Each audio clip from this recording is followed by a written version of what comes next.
Hello students. तो I hope आपका जो स्ट्रैटेजी है एचबीसी की एज पर स्ट्रैटेजी आप अपना वर्क कर रहे हो और अच्छे से प्रिपरेशन चल रही होगी आपकी। ठीक है, तो इस वीडियो में बेसिकली मैं आपको आइडिया दूंगी जो आपके रेलेवेंट अमेंडमेंट्स हैं जो कि आपकी 1 दिसंबर से मई 2023 किस किस चैप्टर में है, कौन कौन सी, और फिर हम रिवाइज करेंगे अपना पार्ट ए। ठीक है, तो without wasting time let's start.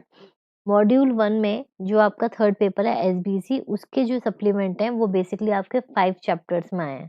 ठीक है, और वो 5 चैप्टर्स कौन से हैं? Lesson 2, lesson 7, 12, 19 and 20। तो ये सिर्फ 5 चैप्टर्स में है और जो इसकी पीडीएफ है वो मेरे टेलीग्राम चैनल पर मैंने ऑलरेडी अपलोड कर दी है, तो आप वहाँ से डाउनलोड कर सकते हो।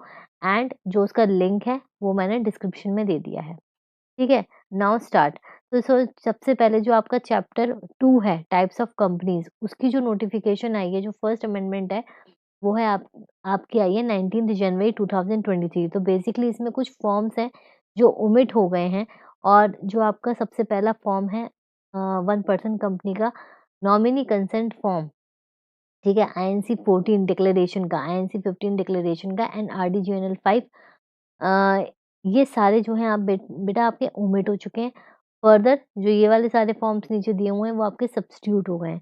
तो पहले आप जो नॉमिनेशन देते थे वो अब हमें कहाँ देना है? वो आपको मेमोरेंडम में ही, जो आपके ओपीसी का मेमोरेंडम होगा, ई मेमोरेंडम, उसमें ही आप इंक्लूड कर दोगे। ठीक है, in form spice 2 as a declaration and said form along with the fee as provided the company's registration rules shall be filed with the registrar at time of incorporation along with its e-memorandum and articles. ठीक है, तो इसमें बस ये amendments है, वो ध्यान रखना। सेकंड जो है आपकी, उसमें द अमेंडमेंट, ये भी आपकी 20 जनवरी को आई है।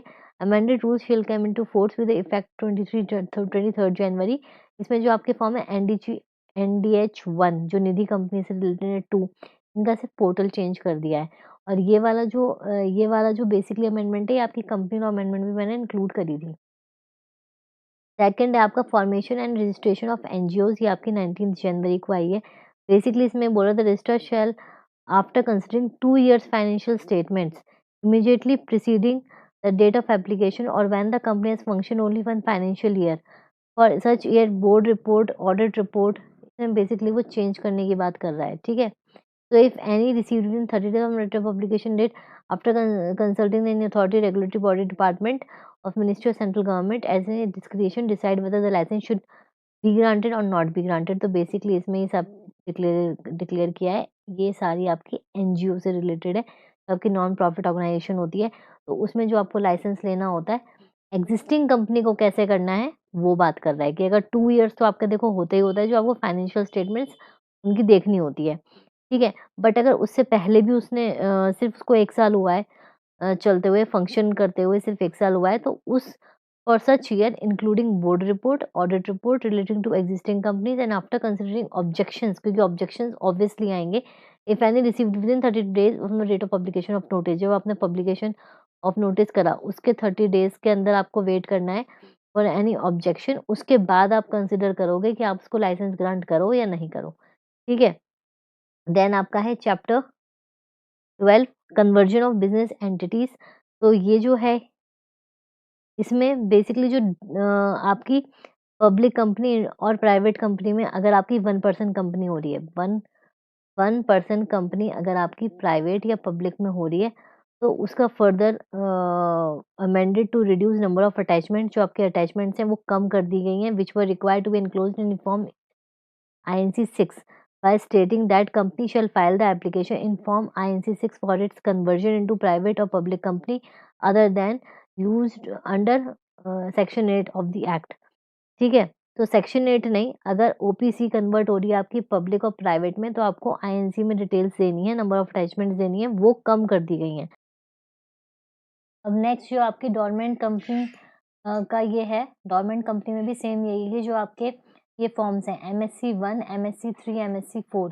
ये जो हैं आपके पोर्टल होता है MCA पे, वो V2 से V3 पे ट्रांसफर हो गए। ठीक है, एंड जो आपका फर्दर रूल 3 है, application for obtaining status of dormant company, वो बोलता है कि is modified by stating that if a company is having any outstanding unsecured loans then enclosure of concurrence from the lender in the form MSc 1 is not required।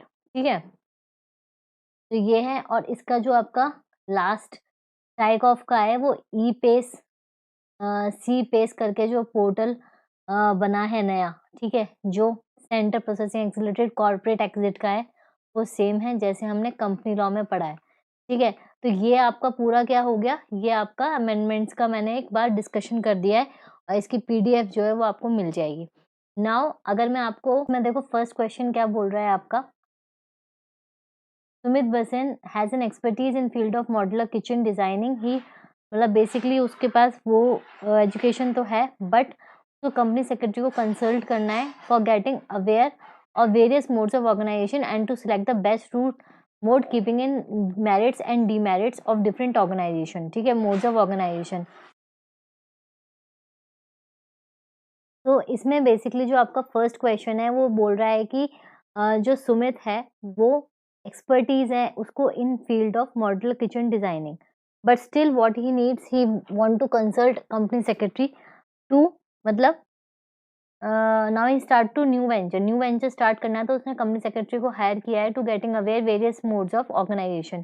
तो उसके हमें merits और demerits को देखते हुए हमें कंसल्ट करना है। तो जो भी आपके types of organization like partnership, sole proprietorship, OPC, ये सारे आप एक्सप्लेन कर दोगे with 2 merits and demerits each, ठीक है। ये 5 मार्क्स का आपका हो जाएगा। Raman is an Indian citizen and his stay in India during immediately preceding financial year is for 130 days. So he appoints Sanjay, a foreign citizen, as his nominee who has stayed in India for 125 days. तो basically वो बोल रहा है कि जो रमन है वो eligible है टू इनकॉर्पोरेट ओपीसी और नॉट।